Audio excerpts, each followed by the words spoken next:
Here we go. You made it. This is the moment you've been working towards. Launching your show is more than just hitting the upload button. The last thing you want to do is to throw your content on your platform without giving thought to your launch. The word launch feels like it's about one big moment, but launch is really about the ongoing promotion of this awesome evergreen content. Oh, there's lots of jitters and butterflies in your stomach, and when you press that publish button, feels like the whole world's gonna explode. You totally got this. We know what we're talking about. At least I do. I don't know about him. I definitely know what we're talking about. You have no idea what we're talking about. Yeah, what is this?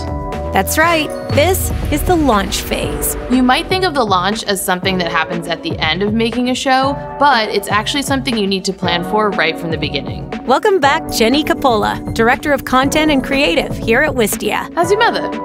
Having a solid launch plan up front will help you attract the most engaged audience for your show. So start by creating a list of all the assets you need. Then use the show you created and pull out those assets and plan it all out over a content calendar that takes you up to the launch of the show and that goes beyond the launch of the show. Hopefully you've been thinking about launch in your pre-production, during the actual shooting, you can get ideas, but the whole point is you want to put together a really good launch strategy. So you're not just winging it, you want to make sure that you're doing as much as you can to get as many eyeballs as possible there. And a strategy is the best way to do that. Yep, whether you release your episodes week over week or drop all of your episodes at once, there are a number of ways to share your binge-worthy content. But however you decide to release your show, it's more than just clicking upload and hoping for the best.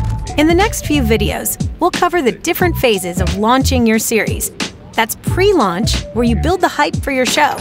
Then the actual launch, when you put your show out into the world. And then there's post-launch, where you can engage with your audience and get them ready for what's next. When it comes to shows, you need to start marketing like a media company. Yeah, but what does that mean? Ever seen a celebrity on a late night show promoting their new movie? That's marketing like a media company. Have you heard an ad on a podcast for another podcast on the same network? That's cross-promotion, and that is a huge secret of marketing like a media company.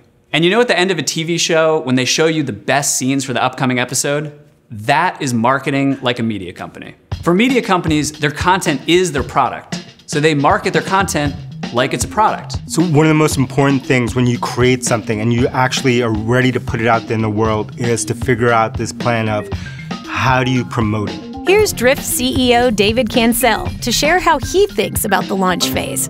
For us, it's 80-20. It's 80% promotion, 20% creation. And so 80% of it is really how do you launch it? Then how do you get your internal audience to care about it, which are the people that you work with, right? Then how do you get the external audience to care about it? And it could be your fans, your community, your customer base. Then once you've done that once, how do you get them to care about it? People have to hear something over and over and over again before they actually pay attention to it. So don't be afraid to cross-promote things. We'll cover how to create a sustainable, repeatable launch schedule for your brand affinity marketing content. Learn about making promotional assets, creating a premium experience on your website, the best way to launch your show, and what to do after your launch. Leading up to the launch of a new show is about communicating with our audience, building that hype, programming behavior. It's like first your teasers go out, then maybe you release a trailer, then you release your guest list, and finally you drop an episode.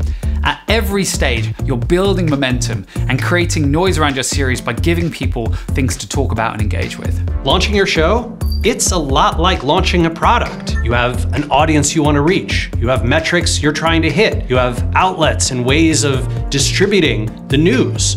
Planning your launch phase is key for turning your awesome show into an actively working marketing channel for your business. You'll have clearer benchmarks for success, and you'll learn a ton of lessons to apply to your next series. In the next video, we'll talk about building supporting assets to promote your show. Stay tuned, and we'll see you there.